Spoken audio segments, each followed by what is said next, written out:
Conjugare, Centro Português de Apoio à Pesquisa Científica e à Cultura. Acreditamos que as ciências e as artes mudam o mundo. O conhecimento transforma, e isso nos motiva. 15ª Jornada Virtual Internacional em Pesquisa Científica, com o tema Educação, Inclusão e Direitos Humanos. Olá, me chamo Jordânia da Silva de Jesus, sou mestranda em Educação Científica, Inclusão e Diversidade da Universidade Federal do Recôncavo da Bahia. Estudo no Centro de Ciência e Tecnologia em Energia e Sustentabilidade na cidade de Feira de Santana, Bahia. Esse trabalho está sob a orientação da professora do programa, doutora Rita de Cássia Santos Chagas. Esse trabalho ele se intitula Recursos Educacionais e Aplicação do PEI em Movimento, Itinerários Pedagógicos para a Inclusão de Estudantes com TEA.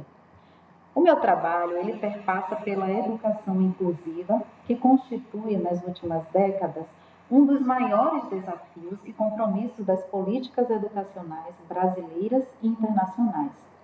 Ao reconhecer a diversidade como princípio fundamental da escola contemporânea, a inclusão escolar exige práticas pedagógicas que considerem as especificidades de cada estudante, respeitando suas potencialidades e necessidades.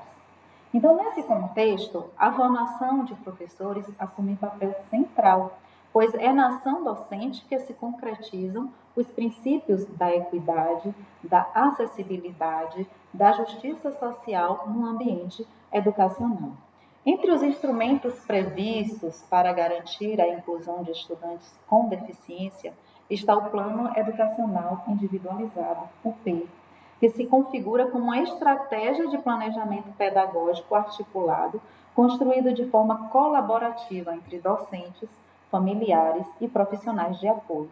No caso dos estudantes com transtorno do espectro autista, TEA, o PEI ele adquire relevância ainda maior, por possibilitar a organização de metas e objetivos educacionais realistas e personalizados, alinhado ao processo de alfabetização e letramento, além de favorecer o desenvolvimento global do estudante.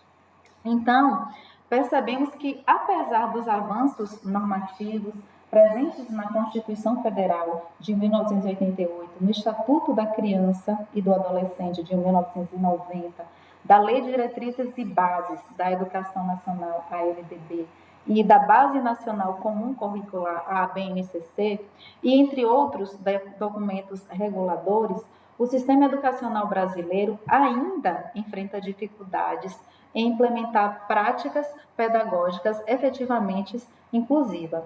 Então, a carência de formação inicial e continuada dos docentes, a ausência de estratégias consistentes de acessibilidade pedagógica e a dificuldade em compreender a singularidade no processo de ensino e aprendizagem de estudantes com TEA são obstáculos recorrentes nesse processo. Então, diante desse cenário, torna-se urgente refletir sobre processos formativos que possibilitem aos professores o domínio teórico-prático necessário à elaboração e aplicação do PEI como recurso fundamental à inclusão escolar. Então, a minha pesquisa, vinculada ao mestrado profissional, ela busca atender a essa demanda por meio do desenvolvimento de um produto educacional voltado para a viabilização da aplicação do PEI. E ele tem o nome de PEI em Movimento, Itinerários Pedagógicos para a Inclusão de Estudantes com TEA. Então, a minha proposta, ela insere-se numa pesquisa, numa perspectiva crítico e dialógica, né? Ela é inspirada nos aportes teóricos de autores como Freire, Vygotsky, Cunha, dentre outros, que eu cito na minha dissertação, que defendem a educação como prática social colaborativa e transformadora. Então, a minha pesquisa ela ancora-se na abordagem qualitativa e na metodologia da pesquisa participante, priorizando a construção de soluções práticas para os desafios da realidade escolar com foco nos anos finais do ensino fundamental. Então, para tanto, o meu objetivo geral é analisar como a utilização de recursos educacionais e a aplicação do PEI contribuem para a construção de itinerários pedagógicos inclusivos voltados a estudantes com TEA no ensino fundamental. Então, nesse sentido, a gente precisa entender um pouco o TEA, né? Que é uma condição do neurodesenvolvimento caracterizada por diferenças qualitativas na comunicação, na interação social e por padrões restritos e repetitivos de comportamentos e interesses. Quem traz esse conceito para nós é o APA 2013. Então, mais do que um conjunto de sintomas, o TEA ele representa uma forma singular de perceber, processar e interagir com o mundo, o que exige uma abordagem educacional pautada na diversidade cognitiva e na flexibilização das práticas pedagógicas. Então, no campo da educação, compreender as características cognitivas e comportamentais dos estudantes com TEA é essencial para promover processos inclusivos significativos. Então, de acordo com Bosa, 2002, as pessoas com TEA apresentam formas peculiares de atenção e processamento sensorial, frequentemente com hiperfoco em detalhes e dificuldades na interação global das informações. Então, essa especificidade cognitiva ela pode impactar o modo como o estudante compreende as situações de aprendizagem, demandando estratégias didáticas que valorizem a previsibilidade, a clareza e a organização visual do ambiente escolar.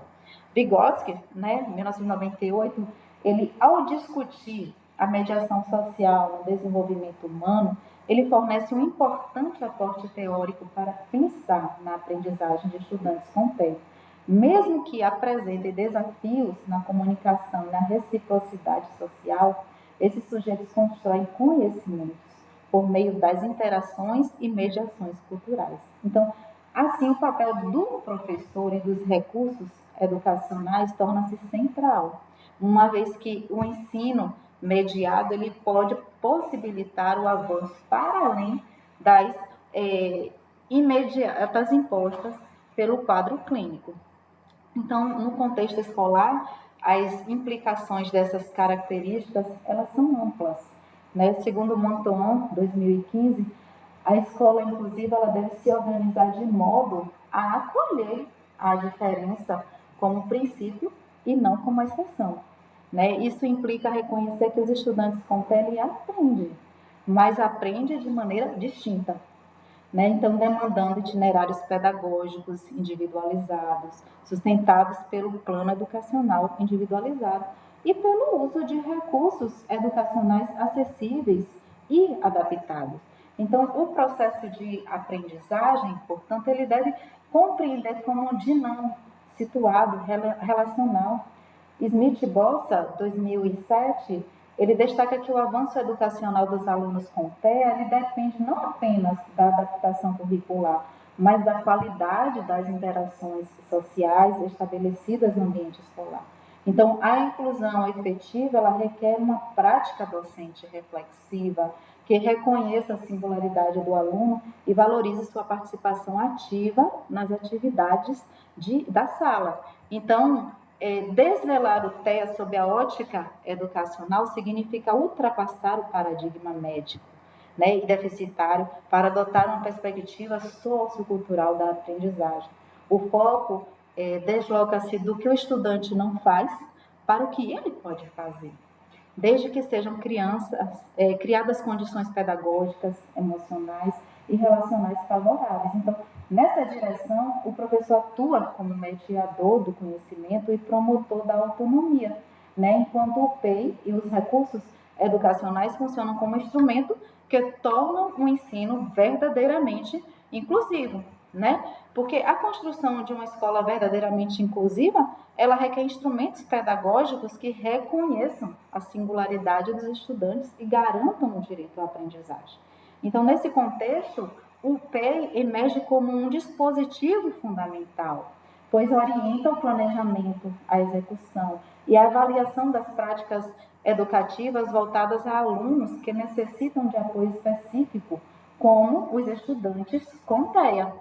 Então, Plest, 2012, ele diz que o PEI é um documento pedagógico que sistematiza o percurso individual da aprendizagem, partindo do diagnóstico educacional do estudante e das metas a serem alcançadas em determinado período, né? Então, a gente vê que o PEI ele tem uma base legal, coletiva da cultura escolar. Assim, o PEI ele não é uma prática isolada do professor de apoio, e sim uma ferramenta colaborativa que envolve toda a equipe pedagógica, a família e, sempre que possível, o próprio estudante também participa. Então, na prática, muitos desafios ainda se impõem à implementação do PEI, né? Entre eles, destaca-se a falta de formação docente específica, o tempo reduzido para o planejamento e a escassez de recursos materiais e humanos. Então, contudo, experiências exitosas relatadas por Flash 2014 evidenciam que quando o PEI ele é utilizado como ferramenta de reflexão e planejamento coletivo, ele promove avanços significativos na inclusão e na aprendizagem dos estudantes com deficiência e TEA. Então, o caminho da teoria à prática, ela requer, portanto, uma mudança de paradigma. Em vez de adaptar o estudante à escola, é preciso adaptar a escola ao estudante, ajustando o currículo, as metodologias e os recursos para responder à sua singularidade. Então, nesse processo, o professor atua como agente de mediação, articulando o conhecimento teórico sobre o desenvolvimento humano, as estratégias concretas de ensino. Então, assim, o PEI ele constitui-se como instrumento ético e político, pois concretiza o direito à educação de qualidade para todos, valorizando a diferença como expressão da diversidade humana. Então, ao transpor a teoria para a prática, o plano deixa de ser um documento burocrático e se transforma em uma ferramenta viva de inclusão capaz de orientar o itinerário pedagógico personalizado e promotores de autonomia. Obrigada pela atenção. Realização: Conjugare, Centro Português de Apoio à Pesquisa Científica e à Cultura. Apoio: Editora Cravo. Inscreva-se no canal, comente, curta e compartilhe. Obrigado por assistir.